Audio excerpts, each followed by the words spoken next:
Je suis arrivé à Bénarès en 70 et je suis ici depuis ce temps-là. J'ai 8 ans.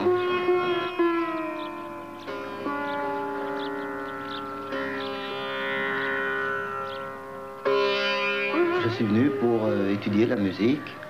J'avais fait la demande de visa d'étudiant de l'ambassade de l'Inde à Paris. Et c'est eux qui m'avaient conseillé de venir à l'université de Bénarès pour apprendre la musique. Ils m'avaient dit, je connaissais absolument rien de l'Inde à cette époque. C'est eux qui m'avaient conseillé, je suis arrivé ici et je me suis installé. J'ai fait des études à l'université, bien entendu. Sinon, on ne peut pas avoir un visa d'étudiant si on n'est pas... Et on ne peut pas rester en Inde et résider en Inde si on n'a pas un visa d'étudiant. Je jouais du piano et de l'orgue avant en France, mais je n'avais pas de formation classique, sérieuse. C'est seulement après avoir entendu de la musique indienne que ça m'a fasciné, littéralement. Et je me suis aperçu que sur un instrument comme le sitar, on avait un éventail de possibilités énormes au point de vue du son, et qu'il n'y avait pas besoin d'avoir un orgue électronique plein de transistors et qui pèse une tonne pour pouvoir faire de la musique, et qu'un instrument plus simple et plus ancien pouvait faire de la très belle musique aussi. Mais il y a plusieurs façons d'apprendre la musique indienne. On peut faire les études académiques qui correspondent probablement aux études du conservatoire en France. Et puis, rien n'empêche d'avoir une relation familière et intime avec un professeur, un maître, qui peut être aussi du collège, le même en général, et chez qui on va tout le temps prendre des cours et jouer avec lui.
Il y a beaucoup de gens qui, après avoir entendu Ravi Shankar ou une performance de musique indienne en France ou en Europe ou n'importe où, c'est pas un phénomène qui est seulement français, les Français qui viennent en Inde, mais au bout de quelques mois, ils s'aperçoivent qu'ils ne peuvent pas apprendre cette musique en quelques mois. Soit ils arrêtent, soit ils continuent, mais ça donne pas beaucoup de résultats. Maintenant, il y a aussi des gens sérieux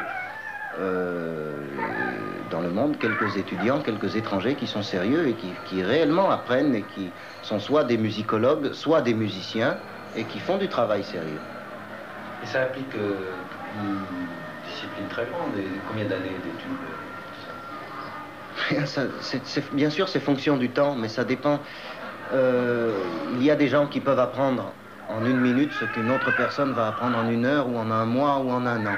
Mais en fait, il y a quand même un temps pour avoir une certaine maturité dans ce qu'on fait. Il faut compter 8-10 ans, pas moins de ça. D'études sérieuses avec un maître. Et en plus, si possible, ne jamais changer de maître.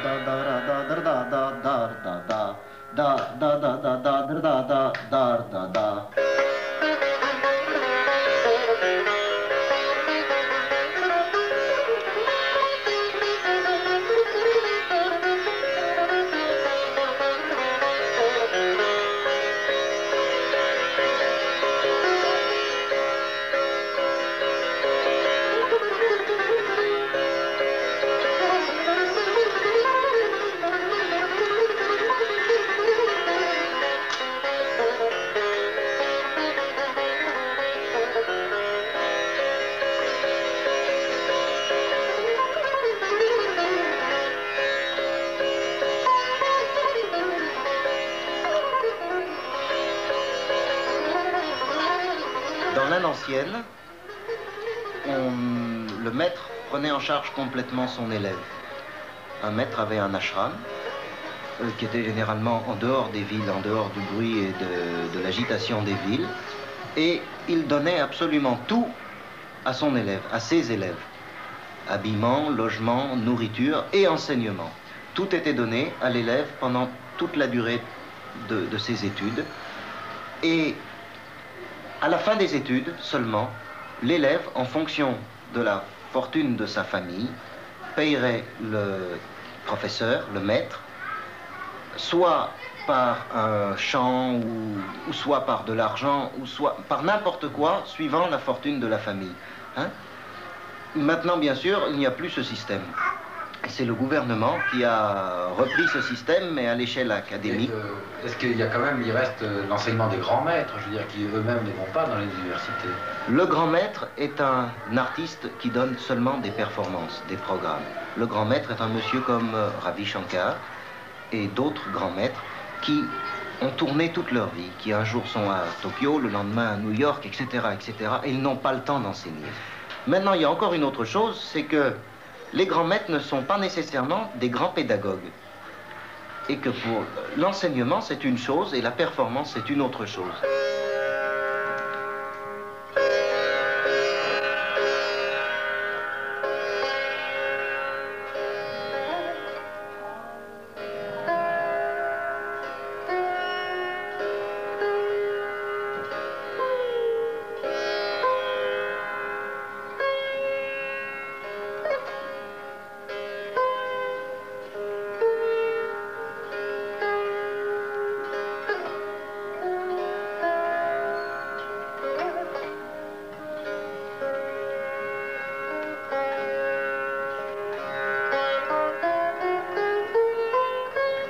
peut pas apprendre la musique d'un pays sans apprendre et comprendre et sentir même, devenir soi-même un Indien d'une certaine façon.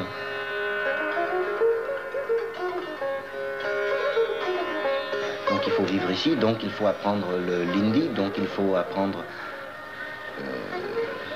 à devenir eux, mais sans singer, sans être un singe pour autant et sans renier ce qu'on est.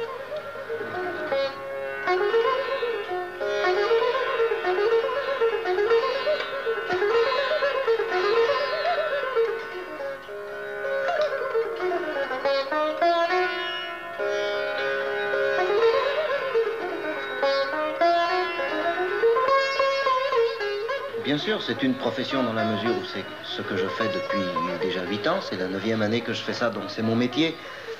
Mais est-ce qu'il y a des débouchés pour un étranger dans la musique indienne? Ça, c'est une autre histoire. En plus, cette musique étant une musique sérieuse et une musique savante, comme la musique classique européenne d'ailleurs, ne peut pas être jouée n'importe où dans la rue ou dans un restaurant ou dans des endroits comme ça. Donc, elle demande déjà une salle faite pour une performance. Et en fait, c'est même une musique de chambre à la limite. Beaucoup d'Occidentaux viennent à Bénarès pour apprendre la musique. Alors comment tu expliques ça? Je veux dire, est-ce qu'il y a il y a peut-être magie? Non, je ne sais pas s'il y a de la magie, mais en tout cas, il y a une attraction de Bénarès. Bénarès est une ville sainte, et comme toutes les villes saintes, elle attire énormément de gens. De plus, c'est pas quand même une capitale comme Calcutta, Bombay, Delhi. Donc c'est quand même une petite ville. Bien sûr, c'est une ville d'1 million d'habitants, mais pour l'Inde, c'est une petite ville, une toute petite ville. Et la mentalité de Bénarès est une mentalité de village.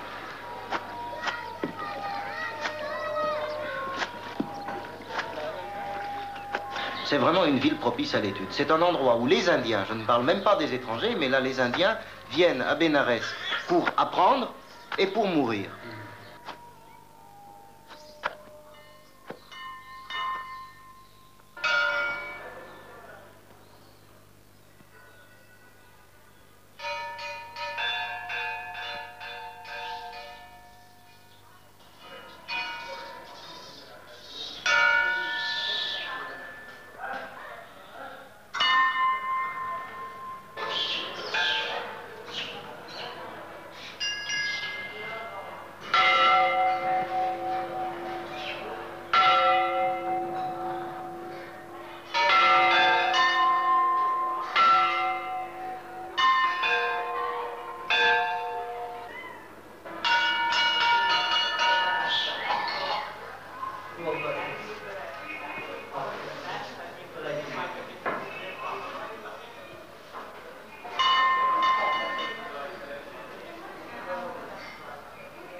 J'étais à l'université de Wesley, dans le Connecticut.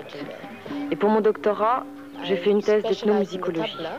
Je me suis spécialisée sur le tabla et j'ai écrit mon mémoire sur le tabla.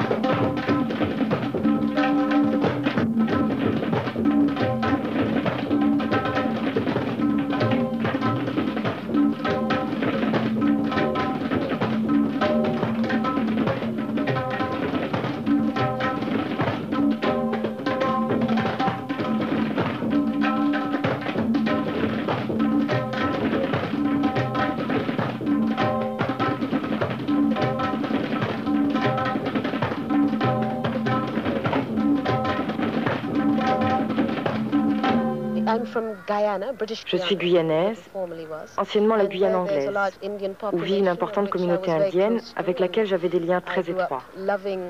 J'ai grandi en aimant la musique des films indiens, qui est vraiment le seul genre de musique indienne que l'on peut entendre, mais aussi les tambours à l'occasion des mariages et des différentes fêtes religieuses.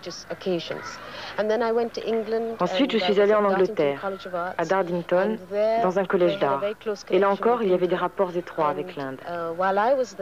C'est à cette époque que la musique indienne a commencé à être connue. Imrat Khan enseignait le sitar, Shiraz Boy enseignait la théorie musicale indienne et Latif Ahmed Khan le tabla. Ce fut réellement ma première rencontre avec la musique indienne.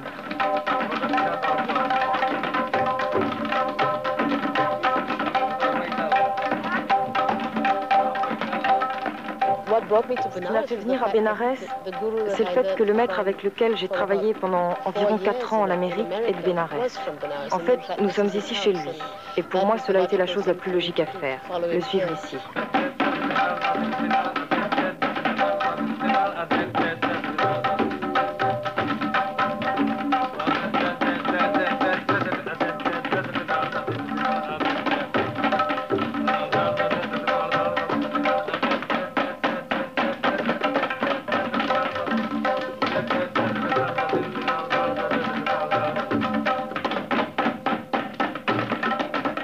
Quand vous êtes arrivé en Inde, est-ce que cela a été difficile?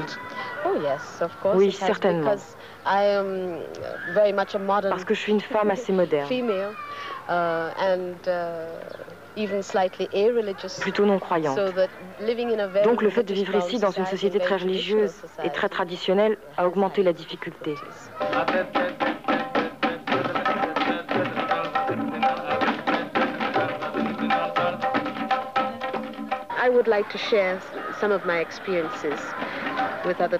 J'aimerais partager un peu de mon expérience avec d'autres personnes, dans l'espoir qu'elles deviennent plus tolérantes avec les populations de races différentes.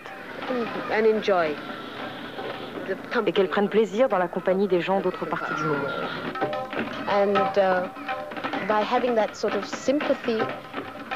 Et en ayant cette sorte de compréhension par la musique, je pense que l'on peut trouver un terrain commun d'entente.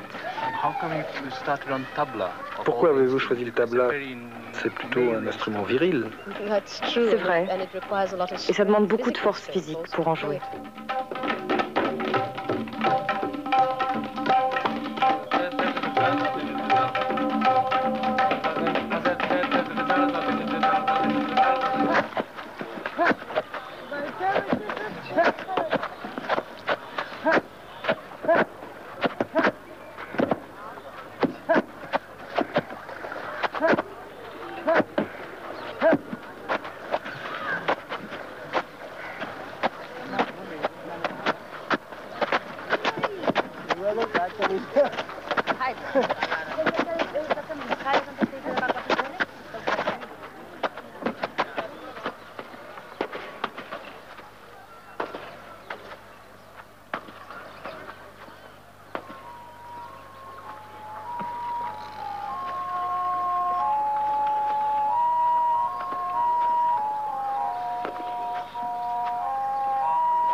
Je suis venue la première fois à Bénarès en 1971, envoyée par mon université pour un an. et j'ai commencé le sitar avec mon professeur actuel. Au début, j'ai commencé à apprendre l'hindi, ce qui m'a introduit par la suite à la communauté culturelle indienne.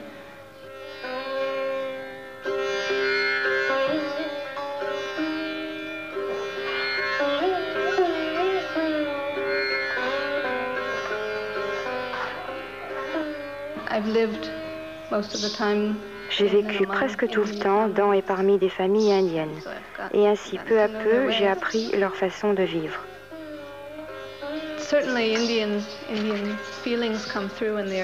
Il est certain que la sensibilité indienne apparaît à travers la langue. Toute la façon de penser indienne vient de la langue. La langue façonne la pensée et se retrouve dans la musique.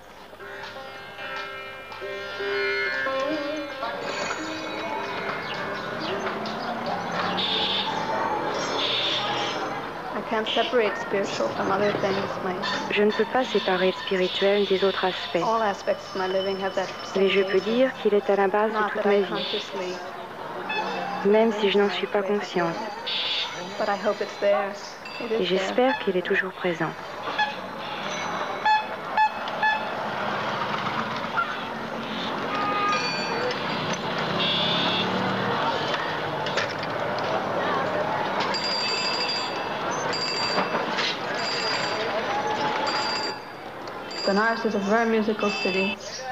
Bénarès est une ville très musicale et un endroit qui inspire énormément.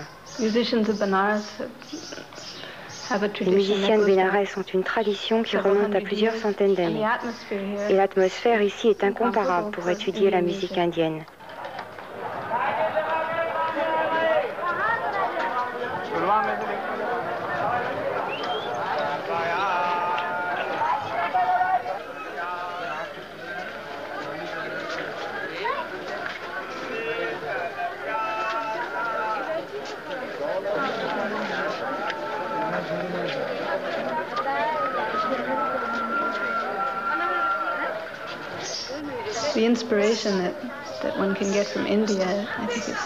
L'inspiration que l'on peut trouver en Inde serait difficile à trouver ailleurs.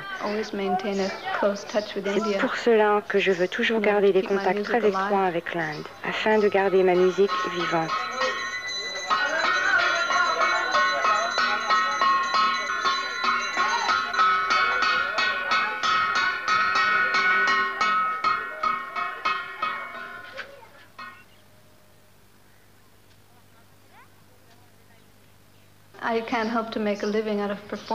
Je ne peux pas espérer survivre en faisant des concerts.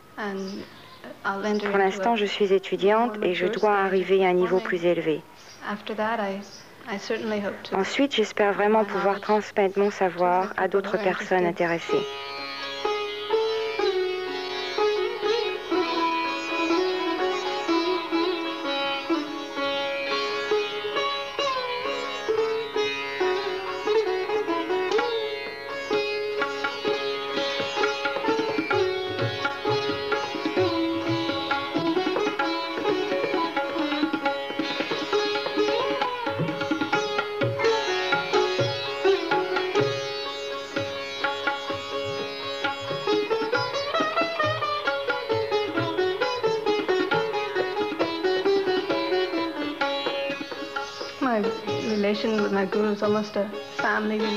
Mon rapport avec mon gourou est presque une relation de famille.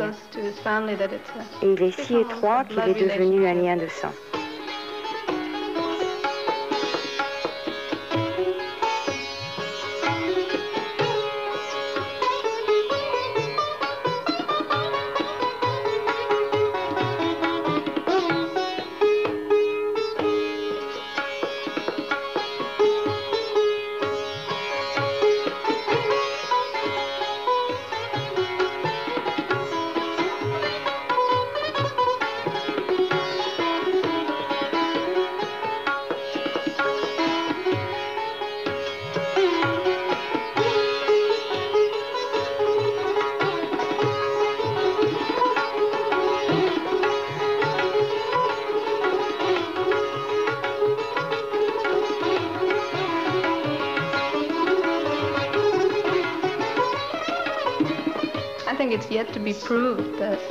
Je pense qu'il est encore à prouver qu'un étranger puisse arriver à un niveau comparable à celui d'un musicien indien professionnel. Mais les gens comme nous espèrent prouver qu'il est possible d'atteindre ce niveau professionnel. Mais ce n'est pas une tâche facile.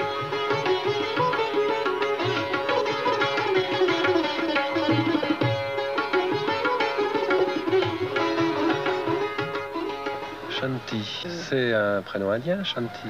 Oui. Comment est-ce que vous êtes arrivé en Inde? Je viens en Inde pour la vie spirituelle, quand j'ai parti du Canada. Vous étudiez déjà la philosophie indienne au Canada? Ou... Oui, un peu. J'étais vue en une communauté spirituelle avec beaucoup d'amis qui étaient en Inde.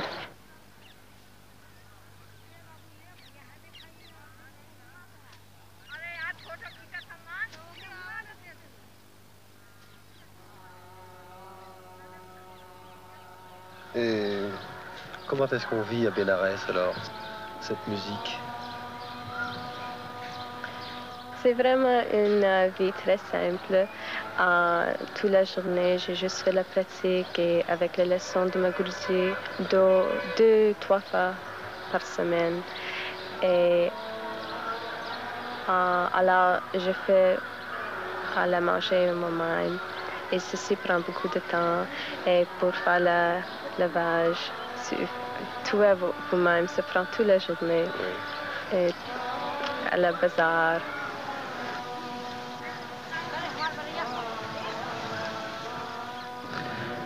Comment est-ce que votre famille a réagi à cet intérêt pour la musique indienne et à votre départ pour l'Inde comme ça? Vraiment, ma famille ne peut pas comprendre très bien pourquoi j'étais ici parce que ils étaient dans une autre vie, la vie western, mais ils aiment beaucoup que j'étais ici et je faire quelque chose avec une direction. Mais je ne sais pas quoi ils vraiment pensent.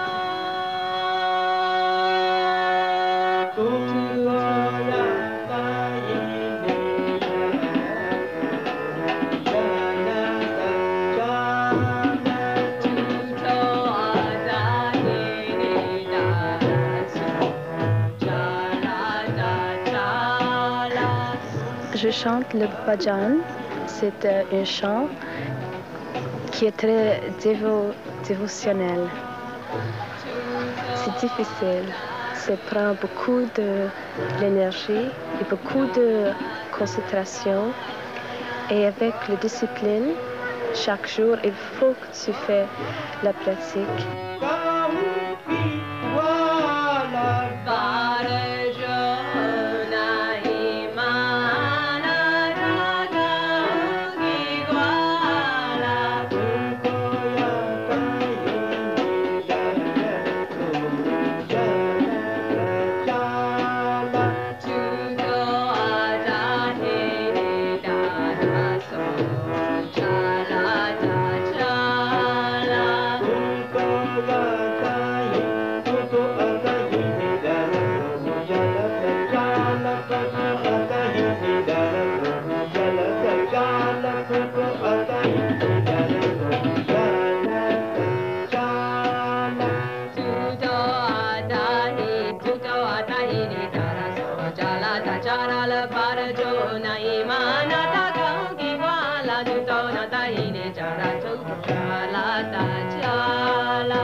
Benares, je pense que c'est aussi une place qui est très vraiment pour la musique. Il a aussi une place vraiment spirituelle.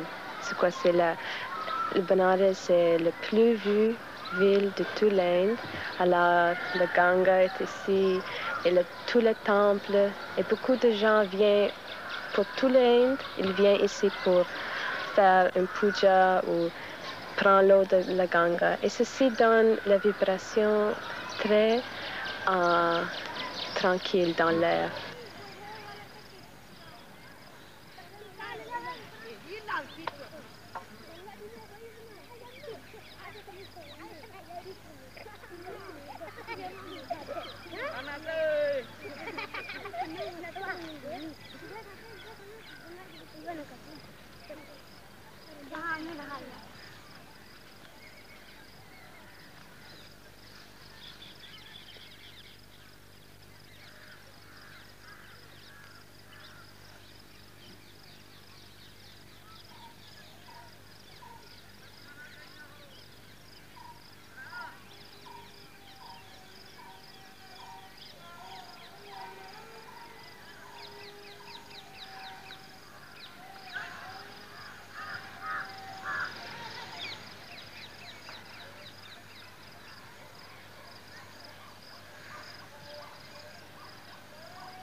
Combien de temps que tu fais du sarangi? Pardon? Ça fait combien de temps que tu fais du sarangi? Moi, depuis 2 ans, mais avant j'ai joué le sitar pour 6 ans à peu près. Et tu es de quelle nationalité? Moi, je suis américain. Oui, oui. Comment est-ce que t'es venu l'idée d'apprendre la musique indienne? Oui, c'est difficile pour dire parce que tous les gens ont les raisons différentes. Pour moi, j'aimais beaucoup la musique, oui, mais dans l'Occident, toutes les choses sont très régularisées. Comment? Oui. Et si tu veux prendre la musique, il faut suivre la filière. Oui, oui. Les conservatoires. Oui, oui, oui. Moi, j'aime la musique indienne pour ça même. Comment? Pour être seul. Oui, pour elle-même. Oui. Mais la technique est aussi très bien pour improviser, pour faire le jazz après, comme tu veux. Et, la production de la note, je vais montrer, oui. D'accord. Dans notre musique, on fait comme ça. On fait la note avec la séparation, qui est toutes les notes à part de les autres. Comme ça.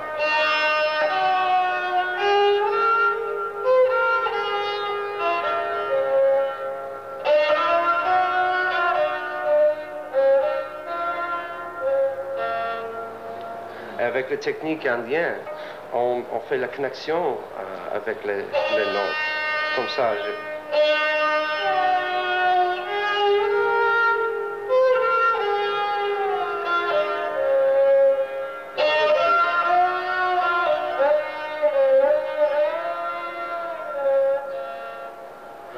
Il y a beaucoup les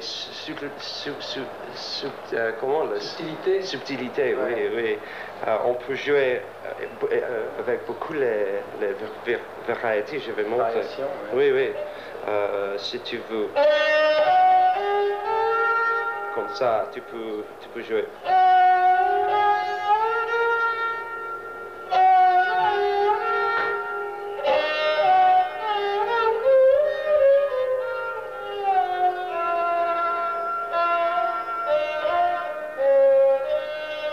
Et pour la musique occidentale, c'est très bien.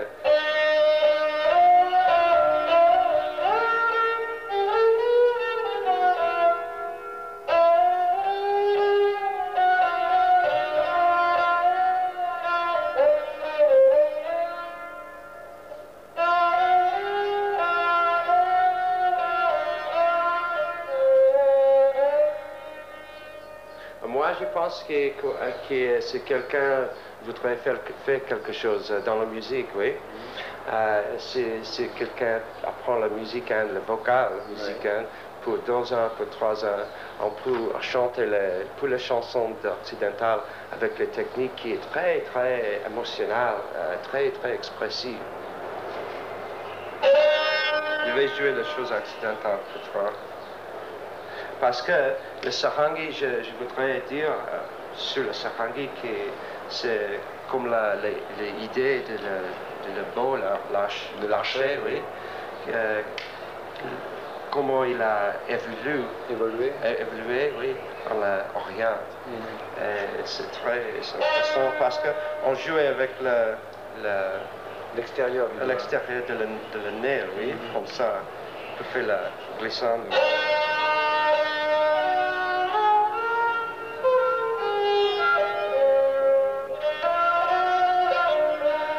C'est une musique qui a le bout qui est de front. C'est pas pour jouer les choses qui est fixées, qui est composée, c'est pour jouer les choses qui on improvise, oui. Pour cette raison, l'éducation cherche la root, comment? La racine de la chose, oui. Oui. C'est comme le jazz, oui. Mais on joue le jazz depuis 7 ans. Et on jouait le musical depuis 2000 ans, oui.